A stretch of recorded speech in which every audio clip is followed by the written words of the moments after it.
as they had to flee the war in Ukraine, and now the students who fled from Ukraine to return back home to India are facing a different kind of trouble, which is bureaucracy and diplomacy. Today, the Apex Court has been informed by the centre that only the final year medical students who have to do their residency clinical year will be accommodated in Indian universities as long as they pass the foreign medical graduate, that the FMG exam. However, for the rest of the students, the centre says they cannot be accommodated in the Indian medical colleges, but diplomatic efforts have been made to get these students to get admissions in foreign universities. The Solicitor General has informed the Supreme Court that several European countries, including Poland, Czech Republic, and others, have said that they will take students from the Ukraine universities and allow them to get admission in the same year as they have been forced to interrupt due to the war. However, it is for the students now to get admissions in those universities and continue their education. The Supreme Court has, however, said that the government cannot leave the students running from pillar to post. The bench of Justices Hemant Gupta and Sudhanshu Dhulia has clearly said that the government should consider creating a web portal which will have the information regarding the foreign countries, the universities which are taking these medical students, and the seats available in each university. The court has also said that the details regarding the fee structure, etc., should also be put on this portal, because it is only the government and the MEA which has all of this information available, because it has been decided through diplomatic means. The court has also said that the government should try and help these students to get this information so that their futures can be sorted out. On the other hand, the lawyer for some of these petitioners, because remember there are 10 separate petitions filed by students who had to flee from Ukraine and come back to India, who are asking for help. One of these petitions has also said that these students should be treated as war victims and therefore should be given the kind of help and the kind of facilities that war victims are given under the Geneva Convention. This was vehemently opposed by Solicitor General Tushar Mehta, who said that these students are not war victims. They have not had to deal with the vagaries of the war at the front.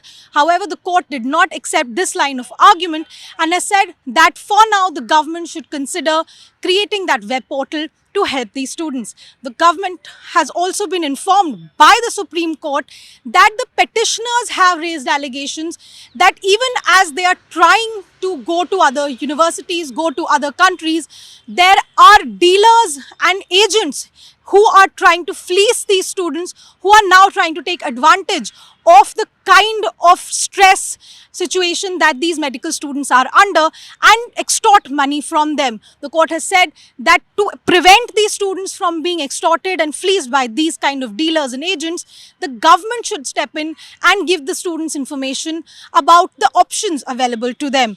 The Solicitor General has informed the court that he will get instructions from the centre and file a detailed response. The matter is now set to be heard next week. But for now, the parents and the students are still remain a worried lot. Over 20,000 students have returned to India from Ukraine to flee the war that is still going on. And the students say that their futures are at stake and it is the government that should take some action to help them out. But the government making it very clear that diplomatically they will help them, but they cannot get admission in India. In the affidavit that has been filed by the Ministry of Health, the government has very clearly said that accommodating these students in Indian universities could affect the standard of education in India. In fact, a comment was also made by the Solicitor General during the hearing today that some Ukraine universities take in medical students without even a merit list being published, and that is a major reason why the Indian authorities are not willing to accommodate them in Indian universities, because they may not have actually qualified the NEET exam.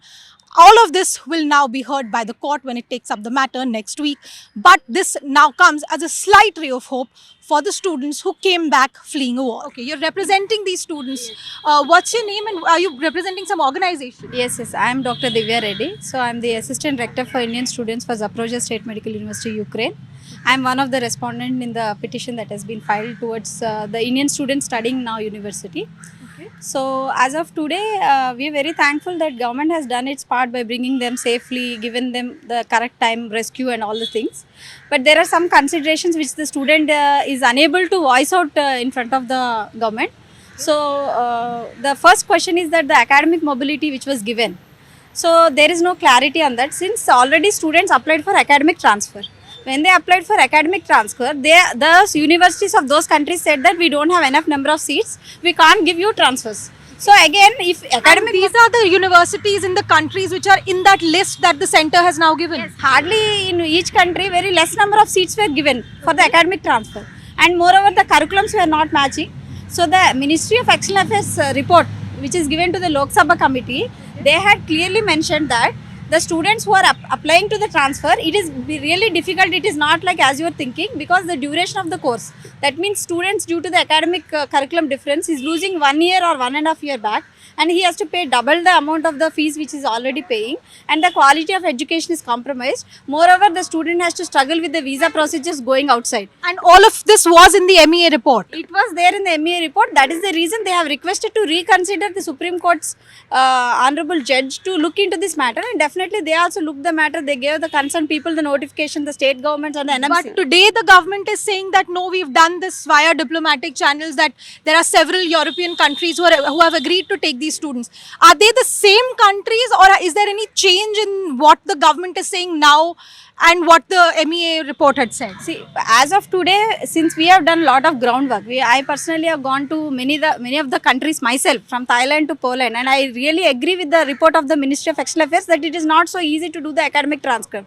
When academic transfer itself is not possible with the minimization of the seats or the infrastructure or the quality of education, then how academic mobility can be suggested to these students, and in what way in this portal they are going to list out? Are they going to list out the number of seats that are being given to this as an academic mobility? Is the Ukrainian university having the agreement with this or not? Okay, if they're not having also... The government is now saying that we talked to Ukraine authorities, we talked to the colleges there, and we talked to all of these countries, and now we are saying that there are some seats available in the list of countries that the government is now talking about. I'm asking you, is the list that the government is now talking about, the academic global mobility list that had come out, that was notified by the NMC earlier this week, is that the same, or is it different countries now? No, different countries are notified here, and moreover, if one student life is gone, everything is gone. Academic future of one student is important for our country citizens. So 20,000 people cannot be done by as per academic mobility, as per my knowledge, because that many number of seats are not there in those countries. India is thinking that we cannot give the academic mobility in India because we don't want something to be compromised. Then the other countries also looking the same thing.